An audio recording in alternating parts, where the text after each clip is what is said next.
Marriages are acts of worship, and this is why when we have our functions of walima, a walima is the function out of happiness. It is an act of worship that we have either at the hall or at the home. We must make sure that we do not engage in earning the anger of Allah. Marriage is half of your iman, according to one of the narrations. The walima or that party is a celebration of half of your iman. If you are celebrating half of your iman by allowing women to come into the gathering who are not even dressed properly, or the bride herself is half naked and the groom wants to sit with the females, then you are celebrating half of your iman by pleasing shaitan. Your marriage won't work. It will not work, I guarantee that.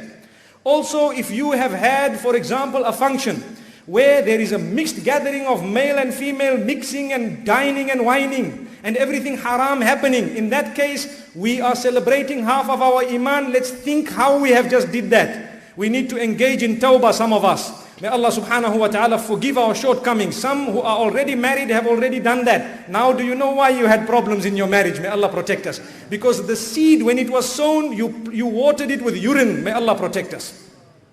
And that is a very strict statement. It's very harsh, but it's a reality.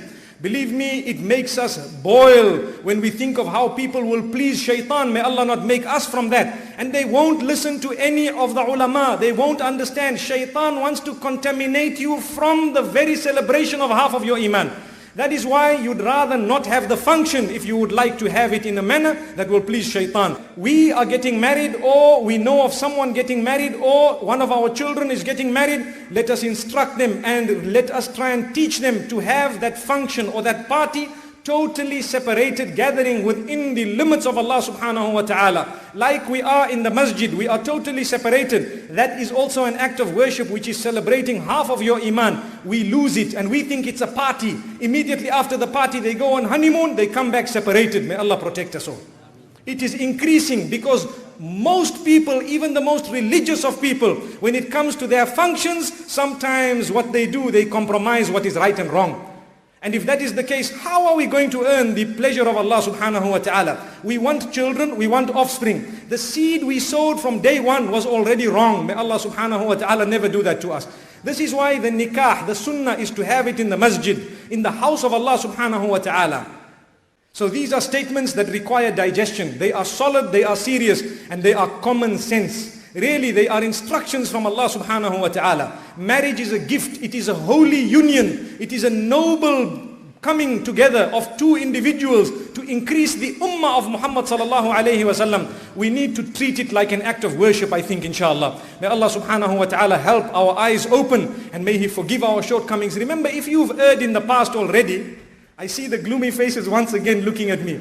May Allah protect us all. We need to engage in tawbah and istighfar. Allah is most forgiving. Allah subhanahu wa ta'ala is most forgiving, most merciful. But we will not promote vice. And we will never ever swallow words of justice when we have to utter them just to please people. Another thing I'd like to bear in mind, and I'd like everybody to bear it in mind, is that it is prohibited for us to attend a function where haram is going to happen, even if it is the nikah of your own father or brother or son or sister or uncle or aunt. You will not attend in order not to be from amongst those who have made shaitan happy when someone is supposed to be celebrating half of their iman.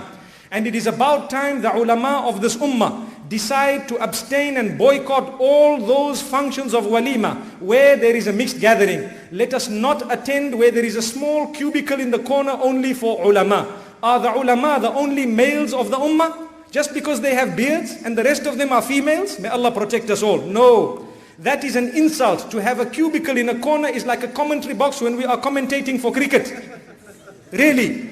Then they want us to give commentary from there in a corner to say, please give a lecture. Wallahi, it's better we don't attend. May Allah subhanahu wa ta'ala grant us understanding. Because that is a celebration of half of iman. How can the ulama bless a celebration of half of iman being watered down by shaitan's water? May Allah subhanahu wa ta'ala grant us understanding. We have every reason to cry. Wallahi, the ummah is degenerating into chaos. Because our children are so unruly. Because the day we got married, we never thought of the fact that we are marrying for children. We just got happy and trigger happy. May Allah subhanahu wa ta'ala grant us understanding. And if the ulama do not do something about this, we will never ever see a solution to this. Really. And we need to do something about it. Sometimes I've heard people saying, no, what are we going to do? You know, there's a little corner for us. That is not good enough, inshallah. If we've done it in the past, may Allah forgive myself and yourselves as well. But we will not repeat it for the sake of Allah subhanahu wa ta'ala. Don't we want a good ummah?